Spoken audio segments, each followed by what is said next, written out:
The alien encounter of Police Chief Greenhaw, and he even managed to photograph the alien being. Although reports and evidence of UFO sightings are counted in the thousands around the world, when we talk about their crew, there are very few photographs that can answer for having immortalized them, and this following case is one of those rare exceptions. To make matters even more intriguing, the images were captured by none other than the chief of police who was sent to investigate. It was a quiet fall afternoon, October 17, 1973, when Jeff Greenhaw, then the Falkville, Alabama police chief, was enjoying a well-deserved night's rest with his wife. However, an emergency call changed his life forever. At around 10 p.m., an anonymous and almost hysterical woman used the phone to report that an unidentified flying object had landed on the outskirts of town in a field owned by Bobby Summerford. And although off-duty, Greenhaw fulfilled his sworn duty to serve and protect, leaped to his feet, grabbing his keys, handcuffs, revolver, and almost as an afterthought, his trusty Polaroid camera, in case there was anything worth the trouble, worth registering. He got into his truck, radioed the call, and sped to the alleged landing site. When Greenhaw arrived on the scene, he got out of his vehicle and scanned the area, but claimed to find nothing out of the ordinary. Then the chief returned to his patrol car and decided to take a walk around the field before heading home. Greenhaw paced the perimeter of the Summerford property, scanning the darkness for anything unusual, but saw nothing of merit. He then turned onto a narrow gravel road for one last pass, and that's when he came face to face with the unthinkable. After traveling down the road for a few minutes, the policeman saw an entity that he described as a humanoid figure standing right in the middle, about 25 meters away.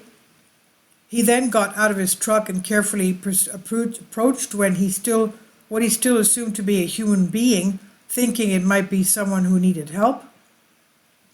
He yelled at the strange figure, but it did not respond. When he got within 15 feet of the being that was illuminated by high beams of his patrol car, the chief realized that something was seriously wrong. The entity appeared to be wearing some sort of silver metallic suit that resembled thick aluminum foil. Some reports also indicate that his height was somewhat similar to that of a child or an ape, like a monkey in a spacesuit. Greenhaw described what he saw. It seemed that his head and neck were one thing. It was really bright, something like rubbing mercury on nickel, but as smooth as glass. Different angles gave different lighting.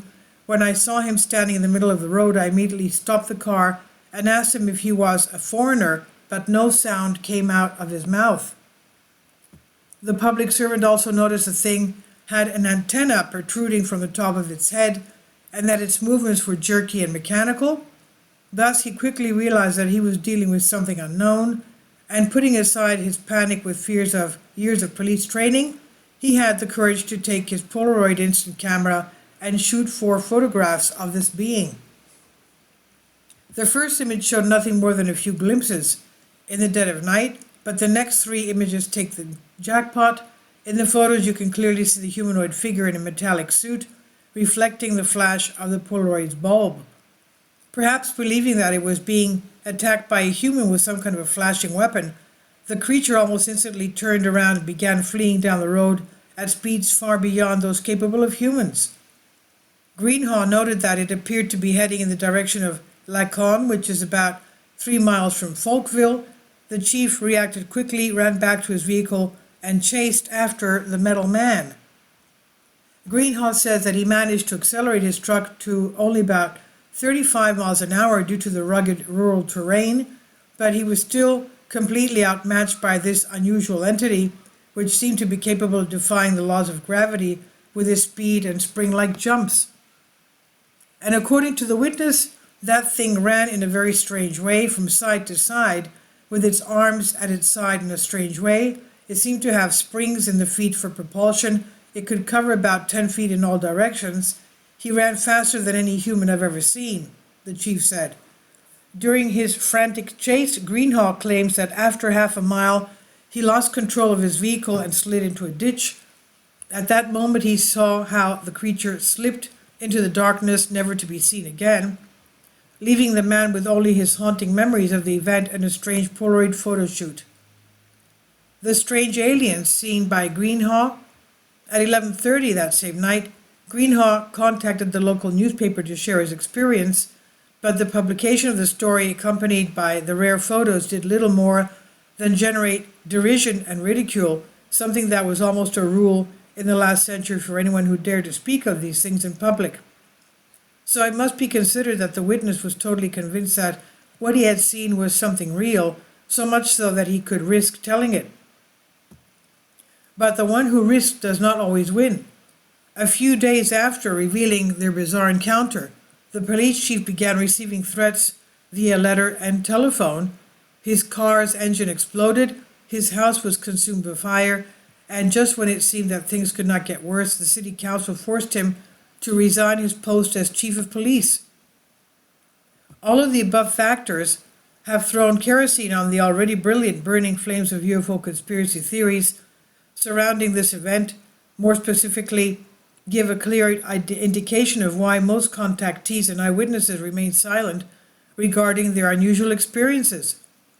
In addition to ridicule, the men in black can get into action.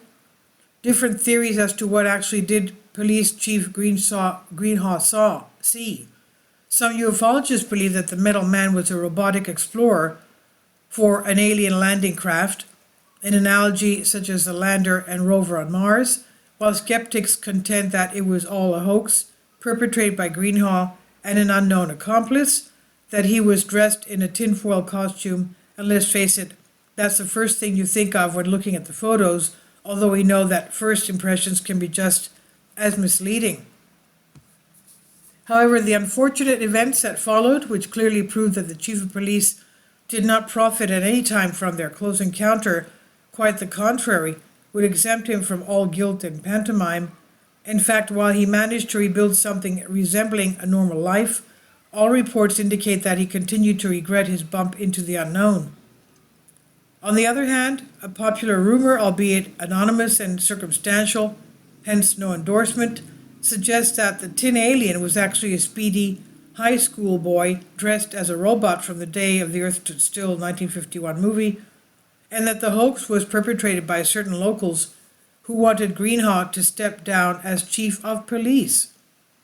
But at this point, it should be noted that unless the perception of the witness is questioned, the movements and speeds attributed to the being not only correspond to those of a human, not even Usain Bolt, and even less to those of a child or adolescent of the time in the middle of a rural night. It should also be mentioned that as a policeman, Greenhaw could well have drawn his service weapon and shot, putting the perpetrator of the prank at risk of death, who also, had he been such, would not have chosen to run for half a mile instead of searching a hideout in the grasslands away from the light of the patrol. Others have drawn attention to the fact that the robotic description, no net, wrinkled skin with antenna, is not very different from that observed by Charles Hickson and Calvin Parker, protagonists of the Pascagoula abduction case, which happened in Mississippi just days before this event. It's possible that Greenhaw encountered the same extraterrestrial entities. Is it possible that allegedly abducted the two dock workers on the night of Thursday, October 11, 1973, or was it a case manufactured precisely to discredit Pascagoulas? The truth is that there are several close encounters where what is reported by witnesses is more consistent with a robotic entity than with a biological being, and it is that if we think with aerospace logic, in the exploration of other worlds, the sending of probes and robots must be something common among technological civilizations. And this is on Infinity Explorers by Shrivastava. Please leave your comments, and thank you for your support. Patreon account. The daily posts are 5 videos daily, and they are totally different from what I have on my YouTube channel. Thank you so much for your support and that you find all my content so interesting. You'll find the Patreon account details in the description box below.